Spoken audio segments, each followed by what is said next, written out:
Hello, everyone. Welcome back. I'm Mark Miller, and this is my weekly video update sharing insights and advice about public relations and communications. As always, if you have questions or would like to learn more about my services, visit markmillerpr.com. Today, I understand many of you watching this video may be done with work for 2020, not to return to any major projects until after the new year. But some of you may still have a few days in the office or home office before taking some time off. Regardless, the next few weeks present a great opportunity to think about potential changes in your communication strategy for 2021. One of those changes may be establishing a new communications platform that you haven't been using before.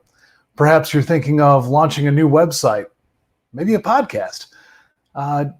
It's great to take that initiative and get out there and try new things, but I encourage you to take just a few moments to think about these 3 points before getting into something new. So let's just jump right into those 3 points. First of all, what platforms, you need to do a platform review, essentially. What platforms are you currently using to communicate with your audience? What's working and what's not? There may be a cleanup required, and hopefully not. Hopefully this isn't the case in your organization. But there was one in-house PR job I worked in that I got there, and there were high 20s, low 30s in terms of the number of dormant social media accounts that had been started at one point, and then people forgot about it, left it on the shelf, and then later someone got the initiative, I'm going to start this again. Or they didn't realize it was again. To them, it was the first time. I'm going to start a new Twitter account. Hey, we're going to put up we're going to get a Facebook account for this particular function. And by the time I got there to this organization, there were just piles of social media accounts that weren't being updated. And actually, several social media accounts that were duplicates, 2 or 3 social media accounts for one entity within the organization. And whoever was running the most recent one had no awareness that the others were there before. So first and foremost, before you start into a new platform, do a review of what all is out there to start with. You may be surprised. Maybe what you're wanting to get into already exists for your organization. Hey, great, it's already there. Just start updating it again. You probably still have some followers on there. Or maybe there are several accounts out there and you realize that your organization has become spread quite thin in that space, and maybe you should focus on sharing your content through just a few platforms instead of branching out to many more.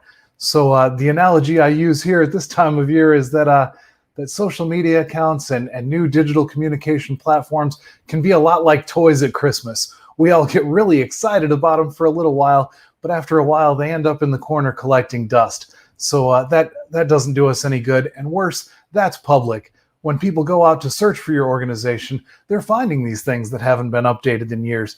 And that's not good. Like I said, in that PR job I worked in before, where there was high 20s, low 30s of dormant social media accounts, I found a pretty prominent Twitter account that hadn't been updated in 3 years. So when people are searching for your organization, they see those things, and it doesn't make any of us look good. So just keep that in mind.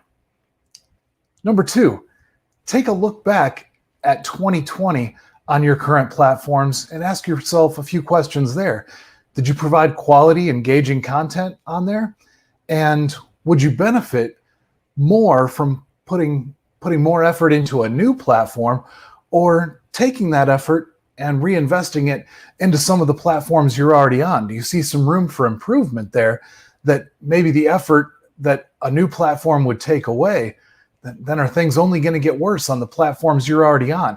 Give that some consideration and think, is there room to take this energy I have to get out there and communicate with my audience? Can I use that energy perhaps to improve the platforms that you're already out there and established on? People are already following you. You have an audience there. Is there a way to take that energy and say, okay, I'm going to put it in to my existing platforms instead of starting a new one? And then ask yourself, on the positive side, would the new platform that you're considering do a better job at reaching your audience than some of the ones you're currently on, and then ask that again in the vein of cleanup. Are there platforms that you're using that aren't really getting you that bang for your buck you were looking for, and they're just not worth the effort? Maybe you could shut down a few, start up a new one, look at it from that perspective, so you're not creating more work, you're just working in a different area. And number 3, this is a very important question to ask: who will be responsible for the content on the new platform? A lot of times what I see with clients and some of my former employers, the person who starts the new platform has no intent of being the person who curates and keeps that up to date and keeps putting fresh content on there. They came up with a new bright idea. They got the platform out there and, hey, look at me, I came up with a great idea.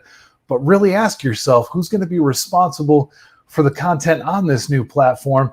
And do they have the resources and the information needed and the time to keep that up to date? So as I put those 3 things to think about out there, by no means, I don't mean to discourage anyone from getting into a new podcast, a new website.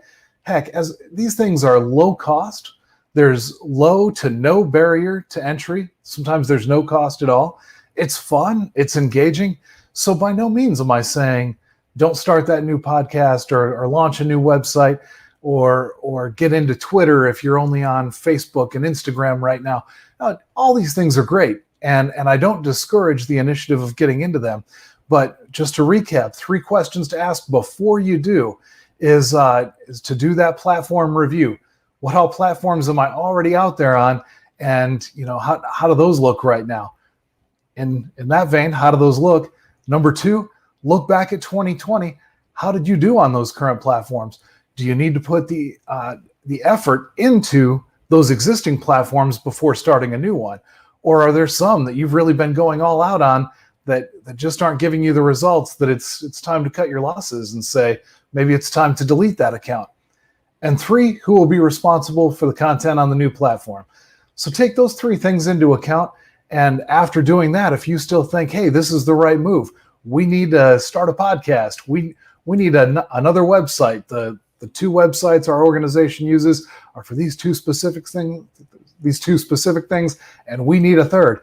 Yeah, that's great, and that may be the right answer. I'm just giving you some things to think about prior to going forward with that decision.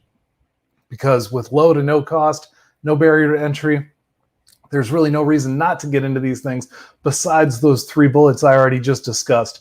So if you can pass that test, then by all means, get out there in 2021, start communicating, and have a good time. So as always, thank you for watching today. Have a very Merry Christmas. I hope all of you have a wonderful holiday, and I look forward to seeing all of you next week. Until then, you know how to reach me with any questions you may have at markmillerpr.com. Thanks so much, and again, Merry Christmas.